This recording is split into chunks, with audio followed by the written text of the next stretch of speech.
Hi everybody! Well, I know it's been a while since I've done a power-up episode. I'm kinda waiting for a microphone I'm gonna get within the next couple of weeks. Well, I get paid soon here, so when I do that, I'm gonna get a microphone to do hopefully do voiceovers a little bit better. Because normally, I have, over here, my MacBook, and I like keeping it like that. If I open it up, it's a kind of a hassle for me. So I'm gonna find a microphone so I can record videos without having to open that up. And maybe it'll sound better too, so. Well, anyway, to keep you guys waiting, while you're waiting, I'm gonna do another little special here, where I do another one of my games, where I show you some more of my collection here. And I've done most of all of these. But though, I thought I'd go a little quick episode. So I'm gonna do my Sega CD collection. There's not much, so hopefully it won't be too long of an episode. So, let's get started, shall we? Okay, here we go. The first game here is some Tomcat Alley. It was only $2. Well, I got this on clearance back in the day. They had one with a case, but I figured $2. I think it's one of these ones of True Video. I think it's one of these ones where you don't too much interaction a little bit, but I don't know too much. I haven't opened it yet, but I thought it's just nice to add to the collection, I guess. And of course, there's Mortal Kombat. Yes, when I first went to Level Up, I got my Sega CD from Level Up back in the day, and I've mentioned them very much in my episodes. But when I bought my Sega CD, I figured they had this game. Well, I know I do have it. I think at the time I did have it on the Genesis, but I thought I'd try for completion. And I do have it on the SNES as well. But I thought, just for the heck of it, I thought I'd complete the retro trifecta, at least for the consoles, and get it on the Sega CD. Although I don't have it on the Game Boy or Game Gear. I might have to, if I see it, I might pick them up just for completionist sake. But actually, this is not bad. Granted, it has the same graphics as the Genesis. But what's cool is they put in because the Genesis version didn't have all the voices. I think it just had Scorpion's "Come here!" and Shang Tsung's, I think, "Excellent" or "Finish 'em" or something like that. I forget what else had. But the Super Nintendo had a lot more voices. What's cool is that this version, the Sega CD version, puts every one of those voices back, and then some. But I thought it was not bad. Even though I remember I had an issue of GamePro, and this actually got a really horrible review for some odd reason. But I think it's alright. It didn't cost me too much. But it's good to have in my collection. So anyway, and of course this is a game I just recently reviewed. So if you haven't seen my review of this game yet, please go to YouTube and do so. Well, after this video, of course. But this also was pretty cool. I do have this on the Genesis as well. But I do like this. This is cool because, as I've mentioned, this has actual organ music, actual organ samples, organ music. Whereas the Genesis version, since it's not since it's not on a CD, it was just an imitation. But this is fun though. I really like this game. And if you want to, know more information, please go to the review of this. I just reviewed this for episode 48. Very fun, enjoyable game. Moving on, let's see. Now this is also one of these True Video ones. I think I played this 1 or 2 times. It was alright. I guess if I invested more time in it, I could probably play it more. But, it's alright. Unless it has, what is it? I think it has that one guy from, it has Corey Haim. I know he was in a couple 80s movies, I think. I don't know if he's in any now, but, and I could swear that he was on Robot Chicken a couple times too, which is kind of funny, but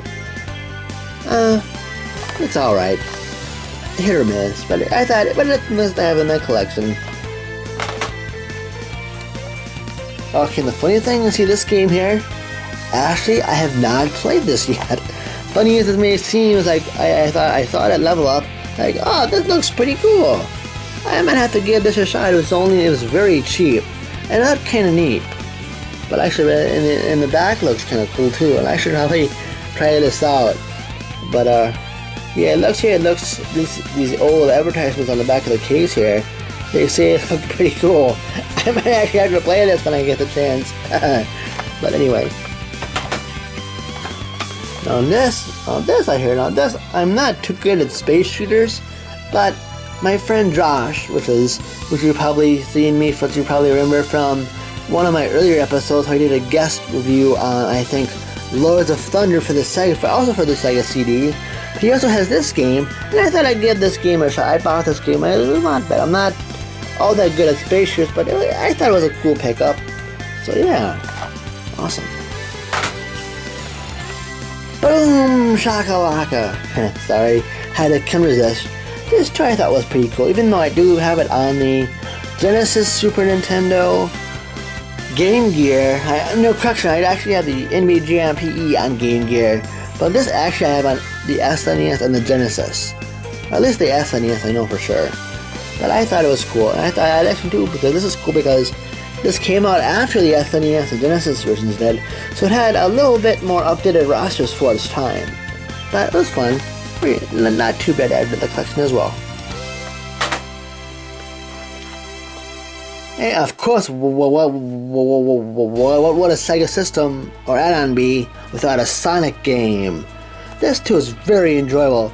I actually have this on when I had one of my first computers I bought back in the day when I was back in like 1997 or so. I actually got this game on PC, which is kind of neat, and that was pretty cool. But it's cool to actually have it on the platform it was meant for, at least in my opinion, anyway. That's cool though. The music is pretty good. Although I heard overseas the other music, excuse me a second. Sorry. Anyway, I heard I had an itch there. But anyway, I heard the overseas, the Japanese and European version sounded a lot better. And actually, the Gaming Historian, which is another cool little YouTube channel you should see, he did a piece on this, a little bit about this game, and the history of Sonic the Hedgehog.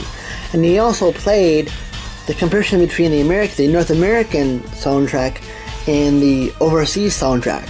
I thought they both sounded pretty cool, and I like it too. So anyway, continuing on here. But yeah, the gaming, actually the North American music and the European music pretty much sound the same. Not the same, but they both sound unique. And I think they're both pretty cool.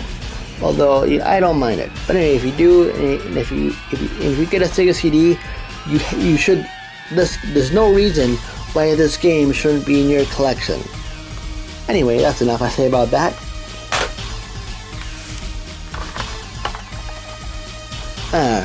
This too, I don't think I played this too much. I don't think I played this at all. I could have sworn. I don't know if I played this or not. Oh, but it has no. Yeah, this is basically, again, as you can see by the sticker there, it also was on clearance at Level Up Games, so I just thought I'd pick this up here. Pick this up and just add to the collection as usual. So yeah, nothing too much to say about this. And of course, last but not least, what do you know? Final Fight on the Sega CD. Cool. And actually, out of the Super Nintendo version and this version is actually more arcade faithful. Most notably being, first of all, it adds Guy back into the mix, whereas the Super Nintendo version only had Haggard and Cody. Although Guy was put back in, Cody was taken out. And I'm referring to Final Fight Guy, because there are two different versions of this game on the Super Nintendo, with the two different, with Cody on one version and Guy on the other. And also, what cool is, all three characters in this one, it actually brings back the two-player mode. So actually, this is the version of Final Fight at the time where you could play two-player as well with all three characters. And also, as well, let's see if I can find a picture. As you can see, right? Just trying to look here. Well, you don't see him here, But what's cool is, for the Super Nintendo, and I probably mentioned this I actually did a review on this as well. In the Super Nintendo version, Capcom had to take out the female enemies, known as Roxy and Poison. Even though they were pretty much known as transvestites, they were women, and I guess Nintendo didn't like that too well. So they took out those women and put in guys instead. But in this version, they put back in the girls. Although they extend their shorts up, they extend their shorts a bit, and make them more. They don't make them as sensualized or sexualized as yeah. But this is really fun. I'm amazed I got this box, and it's boxed with manual, and besides the CD, this actually has its manual as well, as you can see right there. And one of my friends at Level Up was really jealous of me, saying, "Wow, Marcus, you actually got this with box and manual." So that was pretty cool. I'm happy I got this. Good addition to the collection. If you have a Sega CD, I highly suggest picking this up as well. Well, that about does it for now. I thought I'd make this little video, guys, while it had been way too long since I'd done a video, so I just figured to hopefully whet your appetite for now. But anyway, you guys, thank you so much for watching, and stay tuned for coming soon, and a Power Up will be coming soon. So as usual, stay tuned for another episode of Power Up.